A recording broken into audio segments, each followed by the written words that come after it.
presença do Senhor, ela transforma qualquer ambiente. Qualquer ambiente é transformado pela presença de Deus. E a presença de Deus, ela não é visível, mas a gente sente no nosso espírito quando o nosso barco está sendo visitado por Jesus Cristo. Muitas vezes Deus, Ele não interfere na nossa vida antes que o problema já esteja instaurado. Por quê? Porque nós, com o nosso coração duro e muitas vezes arrogante, é capaz que a gente não reconheça que Deus que fez o milagre na nossa vida. É capaz que se Deus não se manifesta depois que a gente já está com as redes vazias, depois de muito esforço, a gente não consiga enxergar que foi Deus e que é Deus. E o que Deus quer não é resolver um problema na tua vida. Não é resolver um problema na minha vida. Eles estavam ali diante de um grande problema. Eles não iam ter o que comer. Eles não iam ter como se sustentar naquela semana, naquele mês. Eu não sei por quanto tempo aquela pesca seria importante para eles. Eles estavam diante de uma limitação humana. De uma encruzilhada. E a nossa vida, ela é feita de constatações, onde nós chegamos em algumas encruzilhadas da nossa vida e a gente se depara com o nosso impossível. Não tem jeito, não tem solução, não tem mais o que fazer, até que Jesus se manifesta. Como é bom saber que Jesus vai se manifestar nos dias mais difíceis das nossas vidas. No dia onde a gente não tem mais para onde ir nem o que fazer. Porque tudo que eles conheciam e tudo que eles poderiam fazer humanamente já estava feito. E ainda assim, o resultado parecia muito ruim. Parecia uma grande frustração, parecia uma grande vergonha. Mas só parece. Porque Deus quer usar os dias mais difíceis da nossa vida para transformar nos nossos maiores testemunhos e nas nossas maiores experiências com Deus. E quando a gente vê que a primeira coisa que quando Deus começa a transformar algo na nossa vida é que Jesus entra no nosso barco. Jesus se relaciona com os nossos problemas. A pergunta que Jesus faz a Adão e Eva no paraíso é a pergunta que também Jesus faz para Maria e Marta diante de Lázaro. E a pergunta que muitas vezes para Jesus parece óbvia, mas para a gente é tão difícil de confessar. Quando Jesus pergunta para Adão, aonde você está? Será mesmo que Deus não sabia aonde Adão estava? O que Deus queria era que Adão soubesse aonde ele estava. Ele estava se escondendo de Deus. Ele estava fugindo da presença de Deus. Ele não queria mais se relacionar com Deus, porque às vezes se relacionar com Deus é se relacionar com as nossas limitações. Às vezes se relacionar com Deus é ser confrontado com o lugar que nós estamos hoje. Não quer dizer que é nesse lugar que você vai ficar. A mesma coisa, a mesma pergunta Deus fez para Marta e Maria. Aonde está Lázaro? Será que Jesus não sabia onde Lázaro estava? Sabia. Mas Jesus queria que Maria a levasse ao seu lugar de dor. E da mesma maneira, quando Jesus vê aquele barco vazio, e ele estava ali falando da palavra de Deus. E glória a Deus que você está aqui nessa tarde, porque a fé vem pelo ouvir e ouvir a palavra de Deus. Cuidado quando o inimigo começa a impedir que você ouça a palavra de Deus. Porque é a maneira que a voz dele começa a ecoar no nosso interior. Só que todas as vezes que nós ouvimos a palavra, nós vamos sendo purificados, nós vamos sendo lavados. E eu imagino essa cena, o barco já judiado pelo mar, as redes vazias, e eles ali limpando a rede, mas o que eles estavam? Ouvindo a palavra de Deus. Cansados, sem nenhuma provisão, mas ouvindo a palavra de Deus. E enquanto Jesus ia ministrando, daqui a pouco Jesus se vira para aqueles pescadores e fala: eu vou entrar nessa situação. Eu quero entrar no teu barco. Eu quero me envolver com os teus dias difíceis. Sabe qual é a coisa mais linda que eu amo na minha relação com Deus? Enquanto todos os nossos amigos, a maioria, tem poucos amigos, que vão estar conosco nos nossos dias de choro, que vão acompanhar as nossas lágrimas. Mas a maioria dos nossos amigos, quando nós estamos nos nossos dias difíceis, as pessoas se afastam de nós. Mas Jesus não.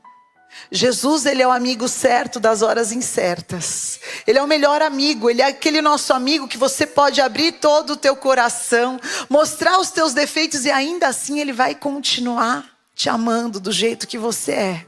Você pode contar as suas fraquezas, as suas incapacidades e ainda assim ele vai continuar te aceitando da maneira que você está agora, não da maneira que ele vai te transformar. E quando Jesus entra em algum lugar, quando Jesus entrou na tua vida, quando você permitir que ele entre na tua casa, quando você trouxer ele para participar dos teus dias difíceis, pode ter certeza que ele não vai subir nesse barco para que você seja envergonhado. Mas a presença de Deus começa a transformar as circunstâncias ao nosso redor. O que a gente precisa entender é que quando a gente cuida do que é importante, todo o resto está resolvido. Às vezes a gente fica tão preocupado em resolver todos os problemas e a gente deixa de cuidar do que realmente importa. O que realmente importa é a tua amizade com Deus. É a tua relação com Deus. É o como você vai terminar esse problema na tua intimidade com Deus. O resto Deus vai fazer. O resto Deus vai te dar força, Deus vai te dar graça. Quando Jesus sobe naquele barco, ali começa a se estabelecer um novo tempo de Deus. Quem aqui consegue enxergar que Deus começa a trazer um novo tempo de Deus na tua vida? Um tempo onde parece que você não tem nada, mas o pouco que você tem, Deus quer usar para que o nome dele seja exaltado. Para todo mundo poder olhar para aqueles pescadores sem um resultado bom e falar: eles não têm nada. Para Jesus, o barco deles servia de púlpito para a palavra de Deus. Eu quero que você vire para o teu irmão e fale: a tua vida, ela ainda vai ser um grande testemunho de quem é o teu Deus. De quem está no teu barco, de quem subiu no meio da tua história, de quem interferiu no teu dia da tua vergonha, de quem te abraçou no teu dia mal. Quem subiu no barco não era só Jesus, era o verbo que se fez carne. É a palavra que antes do mundo se formar, ela já pairava sobre a terra, trazendo um novo ciclo sobre a vida deles. A palavra de Deus em Salmo 127:1 diz: se o Senhor não edificar a casa, em vão trabalha os que nela edificam. Às vezes a gente acha que a gente precisa de mais. Sabe o que você precisa? De uma coisa só: conhecer quem é o teu Deus. Quando você conhece quem é o teu Deus, o mais Deus vai fazer. É tão lindo quando a gente tem essa convicção. Eu vou contar um testemunho bem rápido do David. O David entrou numa irmandade e ali várias pessoas importantes, Jeff Bezos, todos esses caras, os maiores empresários americanos são associados a essa irmandade. Quem entra nessa irmandade já sai com emprego garantido para as melhores companhias dos Estados Unidos. Quando ele entrou lá, o que ele se deparou?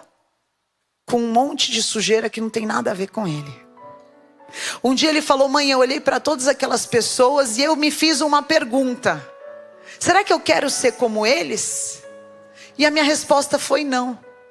E o dia que eu respondi para mim não, eu falei: tô saindo.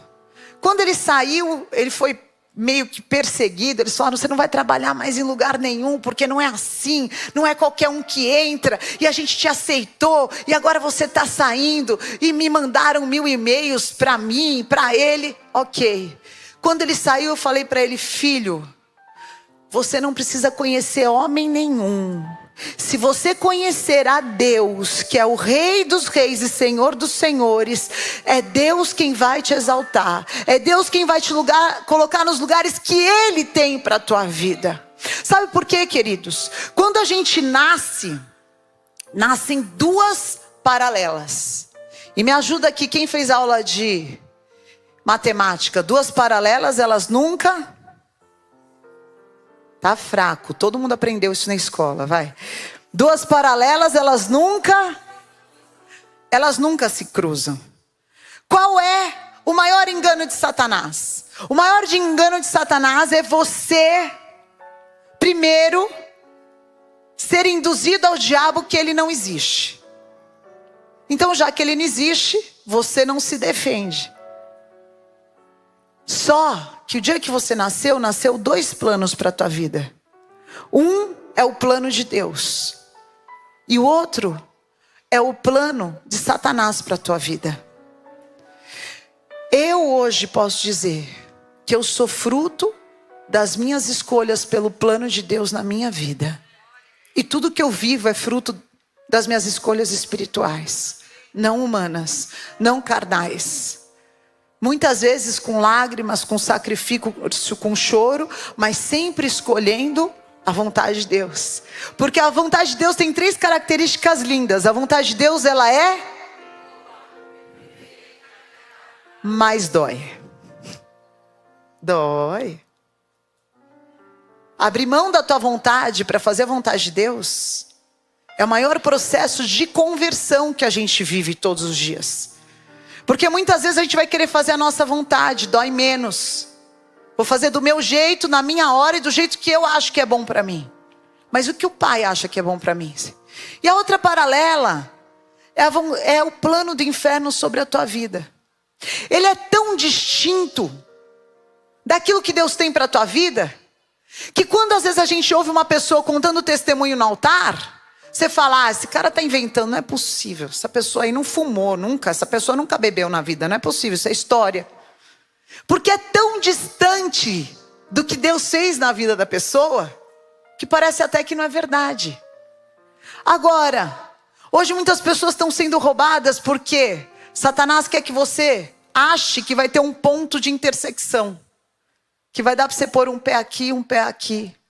Um pé em cada barco, nunca vai funcionar. Você precisa pôr o pé num barco só. Que barco é esse? No barco que Jesus está na tua vida. E mesmo que aparentemente você está olhando para ele, ele está vazio, ele não tem nada, mas quem está com Jesus tem tudo nessa vida. Amém? Então vamos subir no barco aonde Jesus está. E o que aconteceu com o David? Satanás, ele sempre vai tentar te tirar do barco de Jesus para colocar no outro barco. Ele saiu. Ele falou não.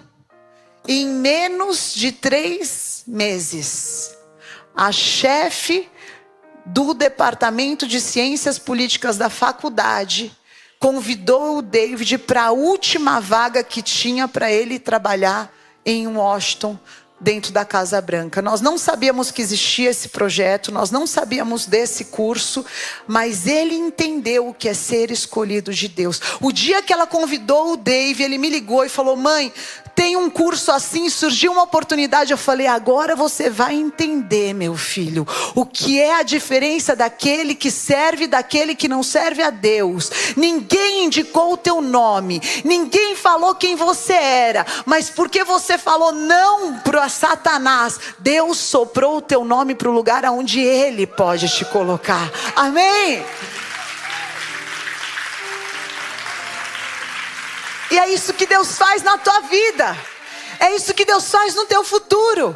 É isso que Deus faz, só que muitas vezes Deus está te treinando a falar não àquilo que são os planos do inimigo.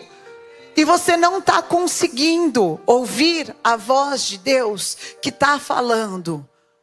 Solta essas redes vazias e vem cumprir a vontade de Deus. É tão profundo quando Jesus fala: que seja feita a tua vontade. Se possível, passa de mim. Mas se não, seja feita a tua vontade. Muitas vezes a gente está passando dias difíceis que são muito pesados, queridos, muito. Eu tinha uma fé tão imatura que eu achava assim: se eu estou fazendo tudo direito, eu não posso passar por coisa difícil. Coisa difícil só passa quem faz coisa errada. Quem te ensinou isso e te ensinou o evangelho errado? Porque no mundo você vai ter aflições, mas tem de bom ânimo, porque Ele venceu o mundo. O dia que eu entendi que a fé provada, ela vai ser aprovada, eu entendi que Deus permite que a gente passe por momentos muito difíceis. Momentos de dores, de dor, de choro. Para que nesse deserto você vença Satanás e você possa ser servido pelos anjos, do alimento espiritual que só Deus tem para colocar na tua vida. Então, mesmo que esteja difícil, entenda a oração de Jesus Cristo: se possível for, passa, mas seja feita a tua vontade.